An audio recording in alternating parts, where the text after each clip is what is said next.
গত 12 ফেব্রুয়ারি অনুষ্ঠিত হয়েছে ত্রয়োদশ জাতীয় সংসদ নির্বাচন। দেশের ইতিহাসে কোনো রকম সহিংসতা ও বিশৃঙ্খলা ছাড়া এই নির্বাচন নজির স্থাপন করেছে। গত 1.5 বছরে অন্তর্বর্তী সরকারের ভূমিকা, সফলতা ও ব্যর্থতা বহু আলোচনা ও সমালোচনা তৈরি করেছে।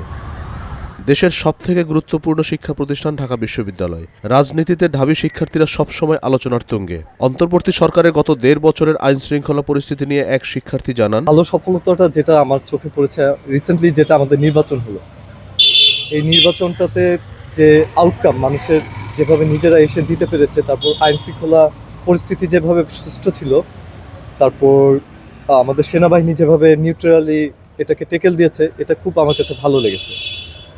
আর আমাদের যে সংস্কার কমিশনের যে জুলাই সনদ, এটা বাস্তবায়নের জন্য তারা যে চেষ্টা করেছে লাস্টের দিকে, এটা ভালো লেগেছে। ভবিষ্যৎ হোক নিরাপদ, বিনিয়োগ হোক বিশ্বস্ত, আর আমার পছন্দ সল্ট বে।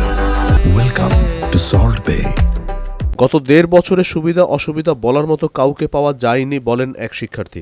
অঞ্চল ভিত্তিক কোনো আমাদের গুরুজন বা যাদের কাছে আমরা সমস্যার কথা বলবো এরকম কেউ ছিল না। এখন যেরকম প্রতিটা জেলায় জেলায় আমরা এমপি পাচ্ছি, তাদের কাছে আমরা আমাদের সমস্যার কথা বলতে পারবো। তখন যেভাবে পারছে, যাকে পারছে মানে নির্যাতন চালিয়েছে বিভিন্ন দলের কর্মীরা, বাট কারোর কাছে আমাদের আসলে তখন বিচার চাইতে যাওয়ার সুযোগটা ছিল না। কিন্তু এখন নির্বাচন হওয়ার মাধ্যমে আমরা চাই যে সেটা আবার সবকিছু আগের মতো স্বাভাবিক অবস্থায় ফিরে আসবে। 2 শতাধিক আন্দোলন ও সংকটের মোকাবেলার প্রশ্নে ডক্টর ইউনূসের প্রশংসা করেন এক শিক্ষার্থী।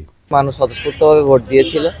বাংলাদেশের মানুষ আসলে এত সুন্দর নির্বাচনের আগে পায় নাই। আমরা যেটা দেখছি, পুরো যতক্ষণ ভোট গ্রহণ হয়েছে মানুষ খুব আনন্দের সাথে ভোট কেন্দ্রে গিয়েছে এবং ভোট দিয়েছে। কিন্তু আমাদের কাছে মনে হয়েছে কিছু আসনে আসলে ভোটের পরে ইঞ্জিনিয়ারিং হয়েছে। অন্তর্বর্তী সরকারের শাসনকালে সবথেকে বড় সমস্যা মব কালচারকে উল্লেখ করে এক শিক্ষার্থী বলেন, টিমের যে স্বরাষ্ট্র উপদেষ্টা যদি বলি, তিনি বিভিন্ন জায়গায় এই যে মব সৃষ্টি হয়েছে বিভিন্ন জায়গায়, একটা অভ্যুত্থানের পরে এগুলো হবেই, কিন্তু সেগুলো তিনি নিয়ন্ত্রণ করতে ব্যর্থ হয়েছে।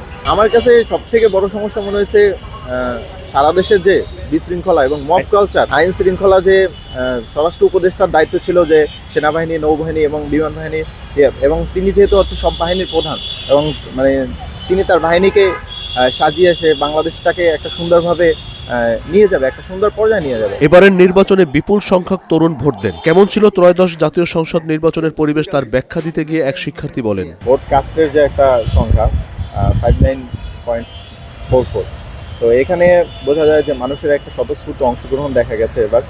এবং আমি বিভিন্ন কেন্দ্রেই পর্যবেক্ষক হিসেবে ছিলাম, তো দেখতে পাইছি যে মানুষ তাদের নেতা নির্বাচনে বা ভবিষ্যতে তাদের যে একটা গণতান্ত্রিক বাংলাদেশ যে নির্মাণ করতে চায়, সেখানে তারা খুবই স্বতঃস্ফূর্তভাবে তাদের ভোট দিতে পেরেছে। কোনো ধরনের সহিংসতা ও হানাহানি ছাড়া এই নির্বাচন সবাইকে একটি ইতিবাচক রাজনীতির ইঙ্গিত দিয়ে যাচ্ছে।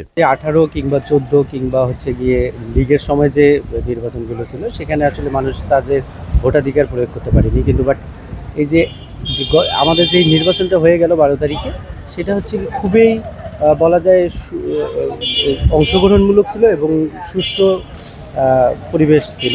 এতে করে আসলে মানুষ তার যে দীর্ঘদিনের ভোট দেওয়ার যে একটা অধীর আগ্রহে ছিল, সেটা কিন্তু তাদের মনের আশা পূরণ হয়েছিল। 14, 18 কিংবা 24-এ ফিরে যেতে চায় না ছাত্র সমাজ। দেশের গণতান্ত্রিক উত্তরণে তরুণ ভোটাররাই মূল নির্ণায়ক। আগামী নির্বাচনগুলো এমনটাই সুষ্ঠু হবে বলে প্রত্যাশা সবার।